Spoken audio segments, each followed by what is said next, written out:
May leyon sa aking dibdib ni Eugene Y. Evasco.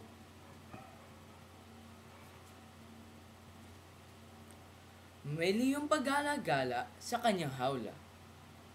Kakaiba sa ibang leyon. Hindi niya hilig ang matatalas na talahib, makulay na bulaklak, at makakapal na puno. Nang paalis na kami sa zoo, pilit itong kumawala at agad lumukso papasok sa aking bibig. Nagpadulos sa aking lalamunan at saka nagtago sa aking dibdib. Sa simula, kasing amo ito ng pusa. Pero, nang namulaklak ang punong aratiles sa aming bakuran at nilipad ang pollen nito, natutong umangin ng leyon. Inaagawan niya ako ng hininga. Bumalik ka na sa zoo! Lagi kong bulyaw sa kanya. Pero namula at lumaki ang aking ilong at tila umalon ang aking balikat. Tuwing nagsisiga ng mga tuyong dahon si Ate Fe o nag-iihaw ng isda, natututong umawit ang leyon sa aking dibdib. Sisimula, matinis na "Ay" ang awit ito. Kilanaunan, natuto ng pumiyok ng "Wow!" Hanggat sa masanay na siya sa yumayanig na "Wow!" May leyon sa aking dibdib. Bulong ko sa kanya. Ubod ng sungit at nangangalmot ng baga. Isang araw, nagpaulan si Ate Fe na pabango. Para kaming humilata sa hardin ng sariwang bulaklak. Pero galit pala ang leyon sa halimuyak. Nanlisik ang dilaw na mata nito. Nagsisipa at nagkakalmot, waring handang harapin ang sino mang kaaway. Muupo ka't huminga na malalim. Hinaplos ni Ate Fe ang aking dibdib habang ako'y binabihin at hinihingal. Kumakailan, nag-ampon ako ng ligaw na kuting. Pinainom ko ito ng mainit-init na gatas. Pero nagkampo ang leyon sa aking dibdib. Kinurot niya ang aking baga. May alaga ka na! Mabangis niyang hiyaw.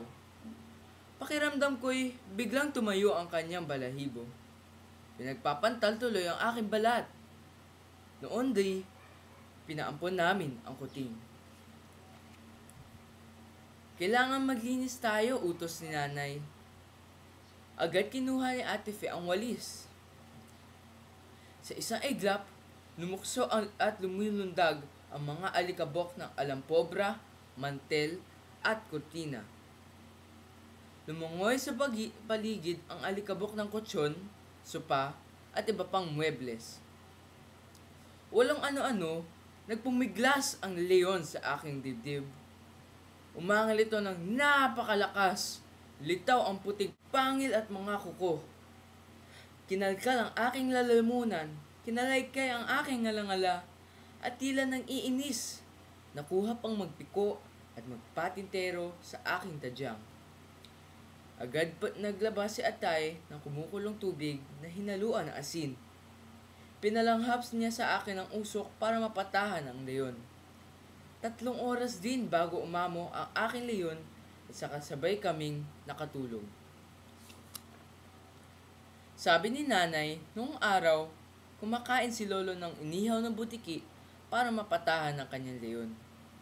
Sikreto naman ni Lelang Tasing na ang mga linta dahil sinisip-sip nito ang maraming dugo ng kanyang leyon. Agimat daw ang katas ng balat ng dayap ang dinikdik na tinik ng balat ng suha para mapatulog ang leyon. Mahirap pala talaga magkaroon ng leyon sa dibdib. Paano kaya ito pababalikin sa zoo? Isang araw, dinalaw namin ang doktor. Marami muna siya itinurok sa aking balat. Pagkaraan, may nagpantal, namaga, at nangati sa aking braso. Maingat din niyang pinakinggan ang aking paghinga. Narinig kaya niya ang ungol ng leyon? Leyon, leyon, huwag ka nang magdadabog. Leyon, leyon, huwag ka nang manununtok.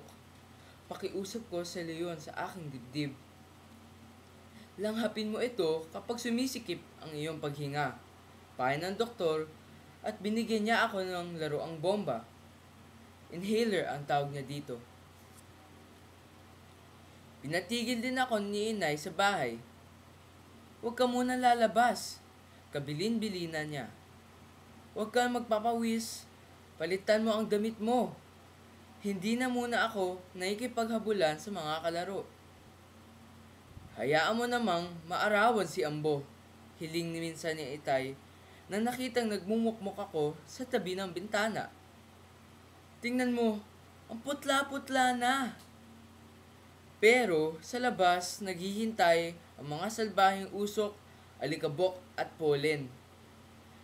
Magngingit-ngit sigurado ang leon at ako'y iistorbohin.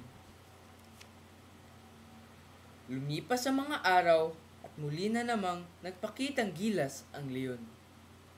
Ayaw din pala niya ng init-lamig. Init-lamig! Agad kong isinubo ang inhaler, pinindot ang buton at nilanghap ang laman nito. Huminahon ka na!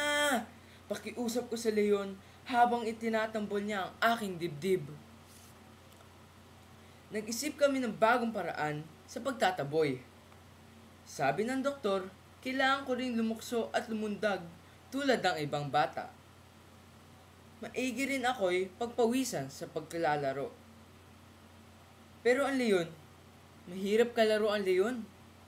Mahirap din iligaw. Tulad ng pusa, siyam ang kanyang buhay. Malakas ang pang-amoy at saka hindi naliligo.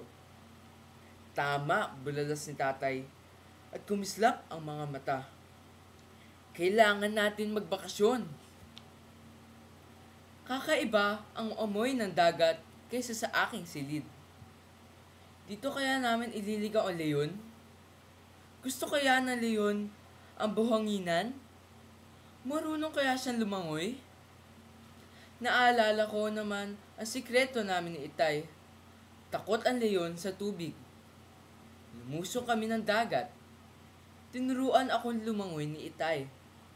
Sa simula, palutan-lutan lang ako. Natuto akong pumadyak sa mga alon.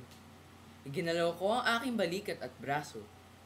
Sabay-sabay ang pagbadyak habang sa nakalangoy na rin ako.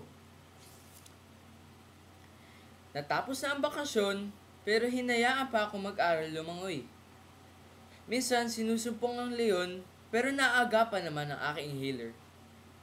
Oo nga pala, isinali raw ako sa paligsahan ng paglangoy sa aming paaralan. Freestyle, butterfly, at breaststroke. Pero ang pinakagusto ko ay ang paglangoy tulad ng palaka at aso. Kay galing ko na rin sumisid. Hilig ko ang volleyball sa tubig, habulan sa tubig, basketball sa tubig, patintero sa tubig. Ilang taon na ang lumipas, bibihira ang pagramdam ng leon hanggang sa ito'y naglaho. Ewan ko kung marunong lumangoy. Nalunod ba o natakot sa tubig? Nasanay kayang maligo? Hinabol kaya ang mga isda sa pinakamalalim na dagat? Ewan ko. Siguro'y nawili sa dagat, nagpasya doon na lang magbakasyon at tuluyan na akong iniwan. May leon sa aking dibdib ni Eugene Y. Evasco.